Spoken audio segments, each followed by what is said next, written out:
This morning, what we're going to do to start this segment is talk about athletic setbacks. Now, we all have setbacks. Every athlete has a setback. You know why I know we all have setbacks? Because God promised we would have setbacks. He promised it. You think, well, what are you giving us a promise like that for? For example, Jesus said, in this world, you have tribulations, you have trials, you have problems, you have troubles. But cheer up. In other words, get a glad heart about it. Be glad about it. I've overcome the world. Now, what does he mean by that? It means that you and I are going to have problems in life. Being a follower of Jesus does not make us immune to problems. We wish it did, but it doesn't. Jesus himself had problems. He had enemies. He had obstacles.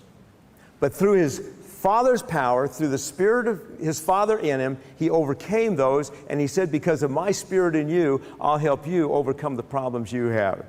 In James, you go to the first chapter of James, the second, third, and fourth verse, consider it all joy, brethren. Consider it all joy. In other words, be glad when you encounter various trials. He didn't say if you encounter various trials. He didn't say that day the blue moon shines, that you'll probably have a problem. He says, when you encounter various trials, be glad about it. Whoa. How can I be glad when I'm having a problem?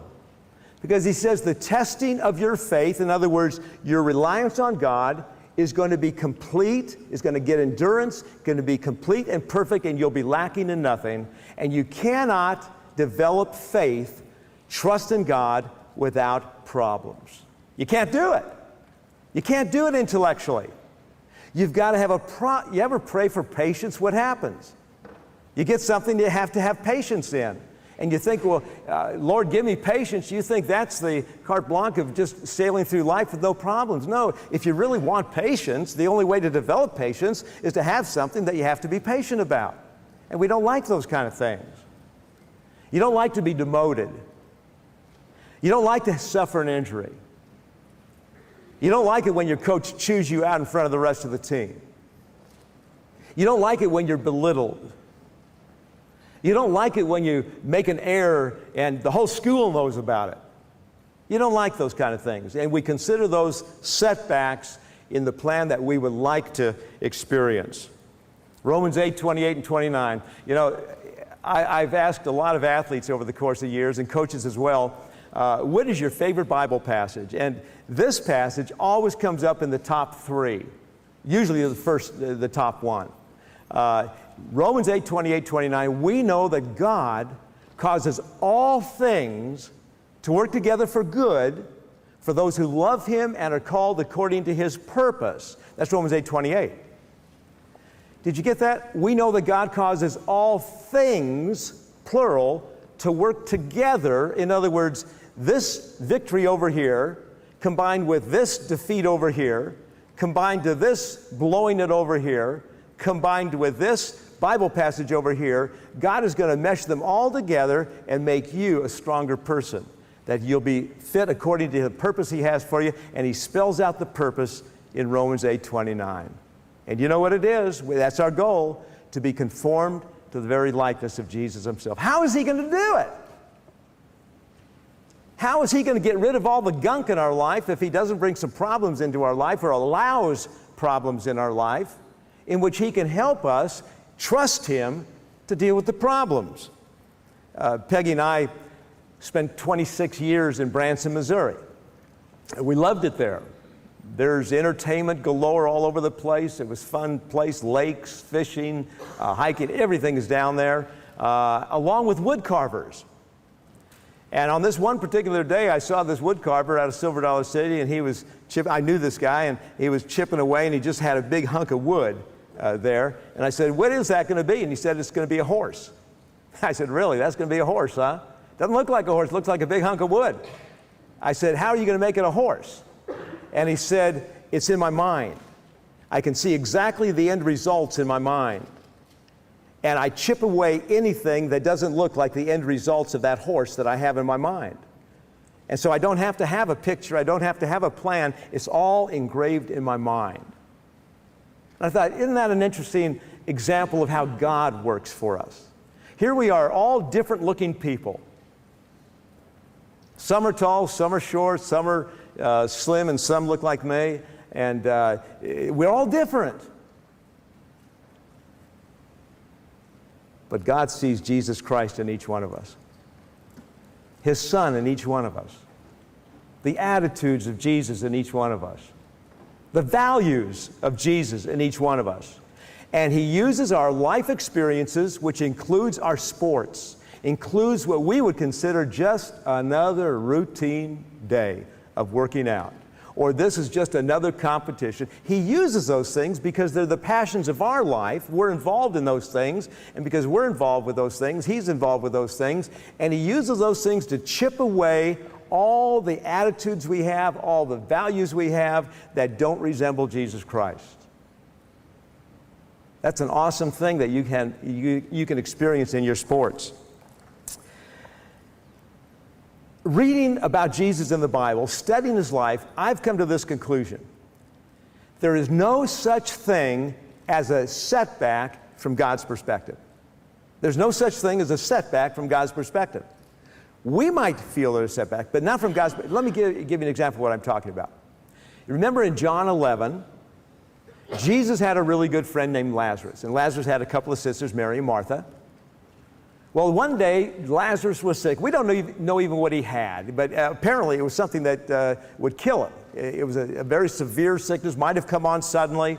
And Mary and Martha sent word to Jesus to come back to heal his good buddy, Lazarus. And they were good friends. And Jesus could have gone back to heal him, but He didn't. He stayed where he was for another 2 days. Why? Because he knew that Lazarus, his good friend, would die. Now you can't say, well, I don't know that I really want Jesus as that close of a friend of mine if He's going to allow His good friends to die like that. But He had a purpose. His disciples didn't understand the purpose of the time, but Jesus had a purpose. And so after 2 days, He said, now let's go down to Lazarus. And of course, the disciples are a little bit nervous about this. Down in the Jerusalem areas where the religious leaders have really pumped up hostility against Jesus because Jesus had been in your face to the religious establishment. The religious establishment taught you have to do this and do this and do this and don't do 5 other things over here in order to please God. And Jesus says, come to me, learn from me, and that's how you please God. And so He wasn't welcome in the religious establishment down in Jerusalem. But He took the risk anyway, and He went down there in Bethany, that's very close to Jerusalem. And as he approached town, Martha comes out to him, and she's just frustrated because Jesus hadn't come earlier, and He said, if you would have come, my brother wouldn't have died. Nevertheless, even now I know that it's your word. But Lord, why didn't you come? And then Jesus says, go call Mary, bring her out here. And Mary comes in, and she's a basket case.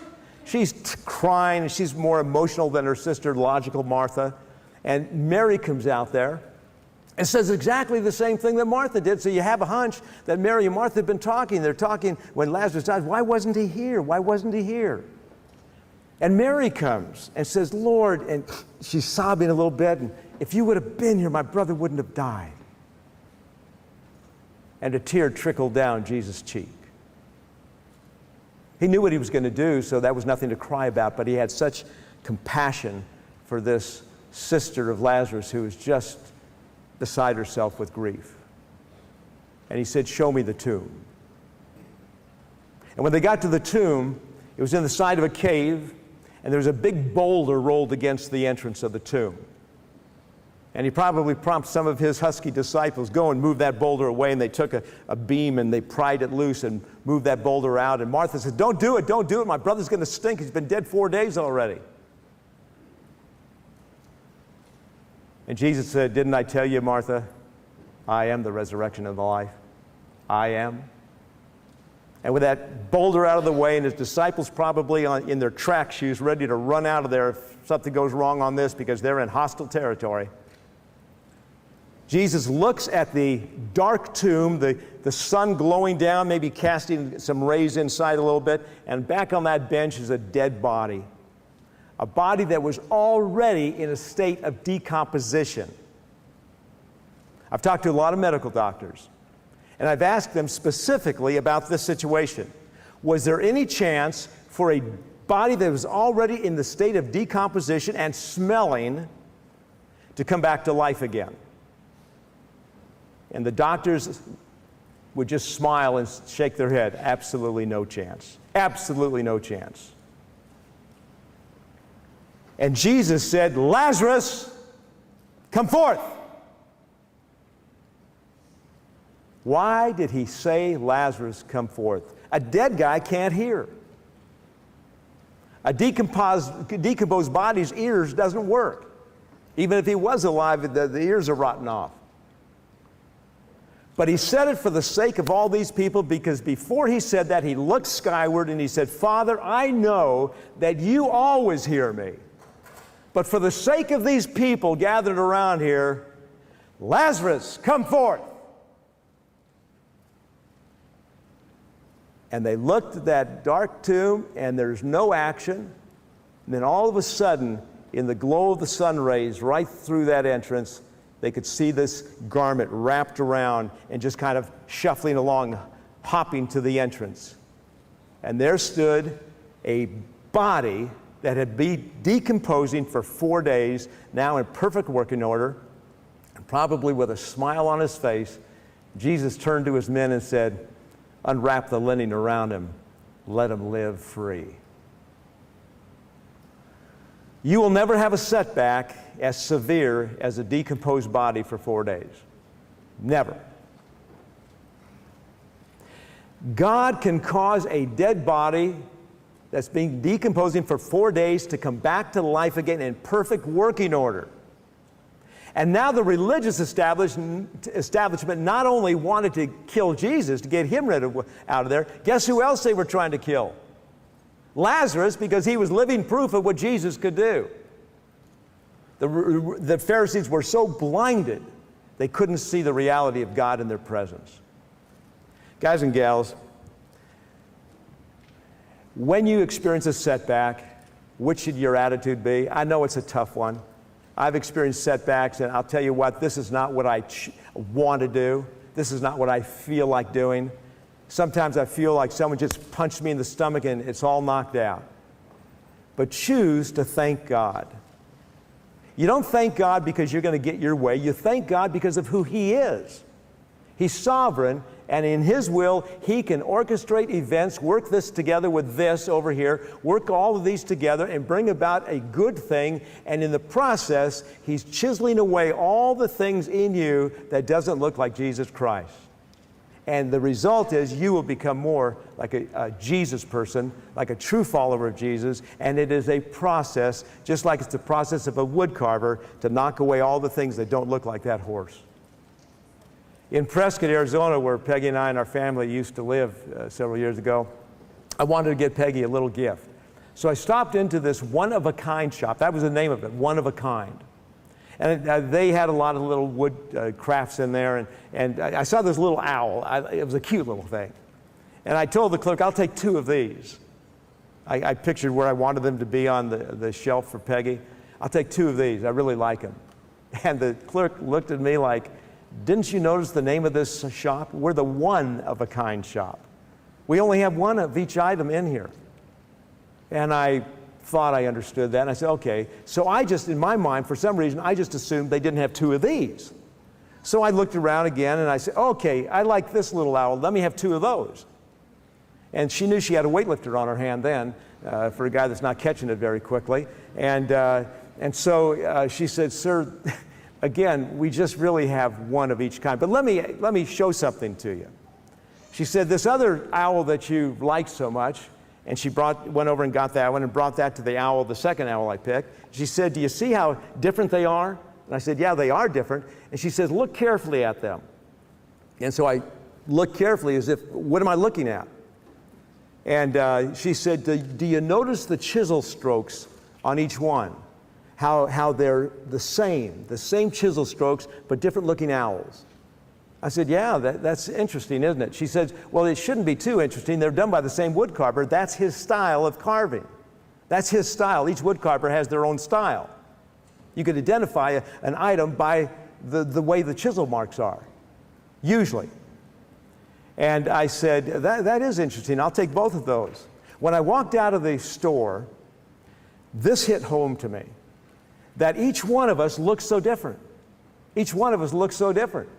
But inside each one of us, God is chiseling away His way of doing it, making us look like Jesus on the inside, so that when people see us in action, in relationships, in sports, in workouts, and so forth, that people will see that there's a similarity between this athlete over here, and this athlete over here, and this athlete over here, and they all look different on the outside, but I can see they all have the same attitudes on the inside. So when you experience a setback, you can thank God for it, knowing that that's one more chisel mark that He's working on you to conform you to the very likeness of Jesus Christ. It's tough to do. Tough to be thankful to God in the middle of something you don't like. Choose to do it, and then ask Him, God, give me truly the spirit of gratitude. Right now, I'm going through the motions. Right now, I'm saying thank you just because I know you want me to say thank you, but I don't feel like thanking you.